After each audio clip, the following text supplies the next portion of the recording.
Hello बच्चे party. आज के क्लास में देखने वाले हैं क्लास 12 का मैथ्स का मस्त टॉपिक। जी हाँ, बिल्कुल सही सुन रहे हैं।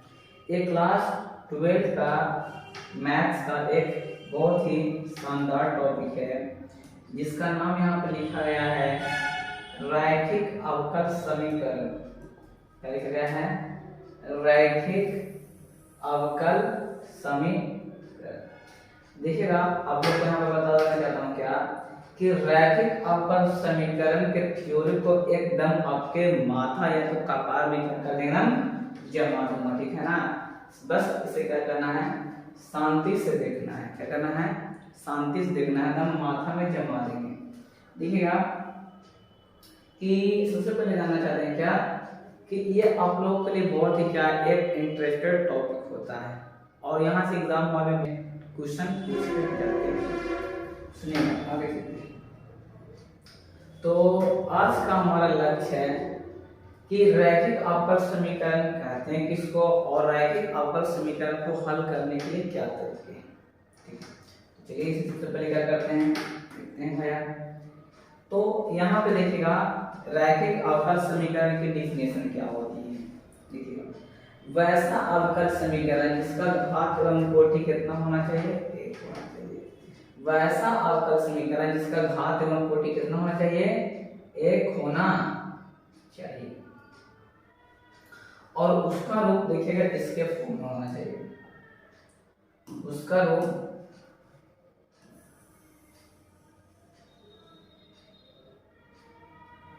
चाहे तो dy बटा dx प्लस में py बराबर q या तो dx अपॉन dy प्लस में px बराबर q के फॉर्म में होना चाहिए। यदि इस प्रकार का जो भी आपका फंक्शन दिखेगा उसे क्या कहेंगे, रैखिक अवकल समीकरण कहते हैं। क्या कहते हैं? रैखिक अवकल समीकरण कहते हैं। इसका कुछ एग्जांपल यहाँ पर दिए हैं कि dy बटा dx प्लस में y is equal to sin x। ठीक है, यहाँ 6 लिखा गया है ये।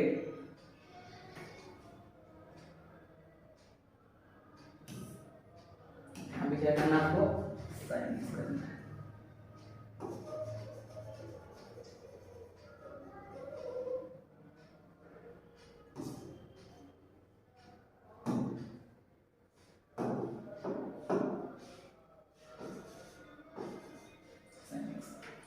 उसके बाद और भी बहुत सारे एग्जांपल हो सकते हैं, dy बटा dx और y बटे x is equal to x। और भी एग्जांपल हो सकते हैं, जैसे देखिएगा ना कि आपको मेनली ध्यान रखना है यहाँ पे क्या कि जब भी आपको लीनियर डिफरेंशियल इक्वेशन दिखेगा, ठीक है, लीनियर डिफरेंशियल इक्वेशन दिखे रहेगा तो यहाँ पे जो जैसे आपको क्या करते हैं dy बटा dx, तो यहाँ पे कितना होना चाहिए, 1।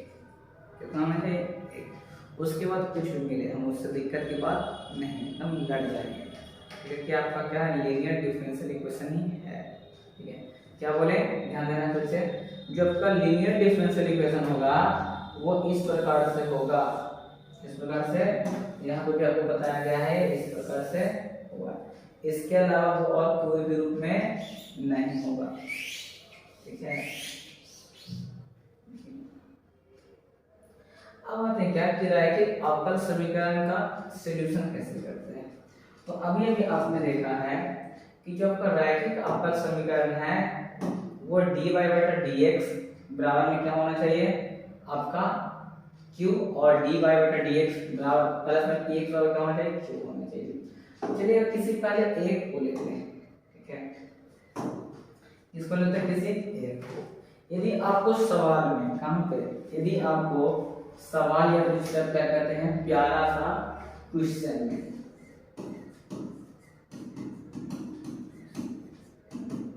क्वेश्चन आपको मिले dy बटा dx के फॉर्मेट में प्लस में py बराबर में, यदि आपको सवाल में ये दिख रहा है, क्या दिख रहा है, ये दिख रहा है,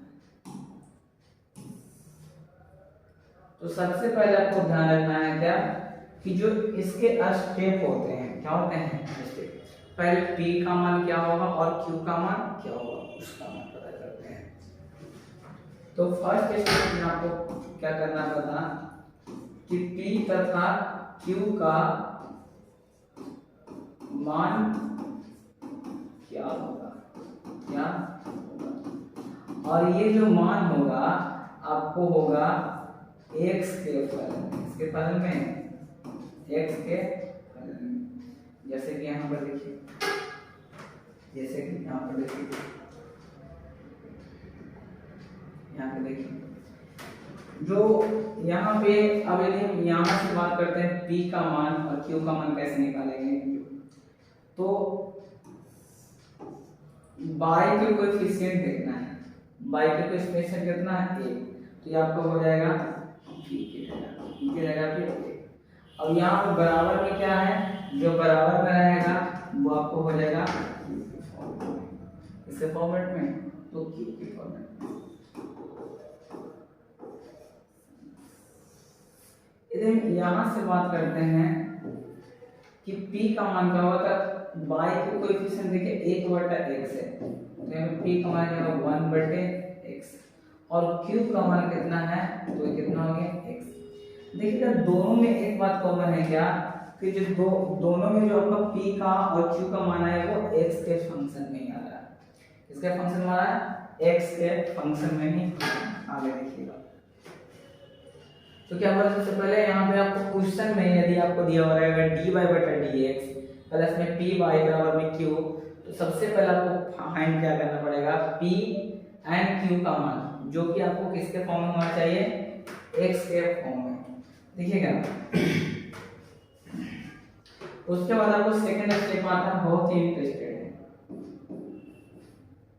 इसे कहते हैं समाकल गुणांक, इसे कहते हैं इंटीग्रल फैक्टर। इंटीग्रल फैक्टर का आपको फॉर्मूला लगाना है, एक्सपोनेंशियल के power p dx, p dx, ठीक है। उसके बाद आपको लगाना है तीसरा में कि आपको y into integral factor is equal to आपको होता है समाकलन q cross integral factor into dx। ध्यान दीजिएगा कि सबसे पहले यदि आपको क्वेश्चन में दिया हुआ है dy/dx प्लस में py बराबर q, तो सबसे पहले आपको मान करना पड़ेगा क्या, p एंड q का मान क्या होगा। उसके बाद आपको इंटीग्रल फैक्टर का मान पता करना होगा कि e के पावर p dx का फॉर्मूला क्या होता है। उसके बाद आपको लगाना है क्या, कि y into I F is equal to समाकलन q cross I F dx। यदि फंक्शन में कुछ चेंज किया जाए, क्या किया जाए, कुछ चेंज किया जाए। देखिएगा यदि आपको सवाल इस प्रकार से ना पूछ के, यदि क्वेश्चन में आपको बोलेगा क्या, क्वेश्चन में कि dx अपॉन dy प्लस में p x बराबर में q।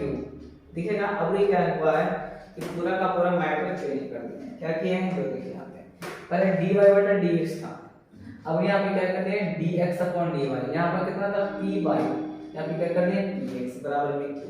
तो सबसे पहले यहाँ पर आपको पता करना पड़ेगा, जो देखिए p तथा q के मान, और यहाँ पर से जो मान निकलेगा वो बाई के फलन होंगे, किनके फलन होंगे, बाई। समझ में आया कुछ। उसके बाद यहाँ से निकालना है आपको क्या, कि समाकल गुणांक, क्या निकालना है, समाकल गुणांक, इसे कहते हैं इंटीग्रल फैक्टर। समाकल गुणांक का यहाँ फॉर्मूला लगाएंगे e के पावर समाकलन p, और यहाँ पे क्या करते हैं dx, यहाँ लगाएंगे dy।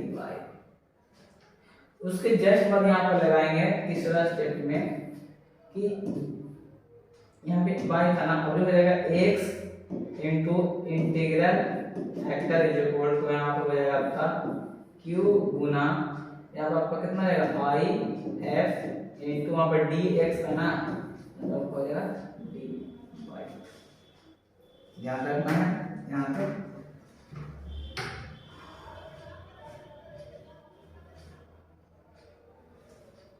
यदि इसको आप ध्यान में रखिएगा तो काम आपका बन जाएगा। फिर से आपको बता देना चाहते हैं कि लीनियर डिफरेंशियल इक्वेशन का सॉल्यूशन आप तभी कर सकते हैं जब आपको P एंड Q का मान एंड यहाँ पे उसके बाद आपको इंटीग्रल फैक्टर, और यदि ये इतना आप मालूम कर लिए तो ये आपके लिए बहुत ही आसान हो जाएगा, क्या हो जाएगा, बहुत ही आसान। तो चलिएगा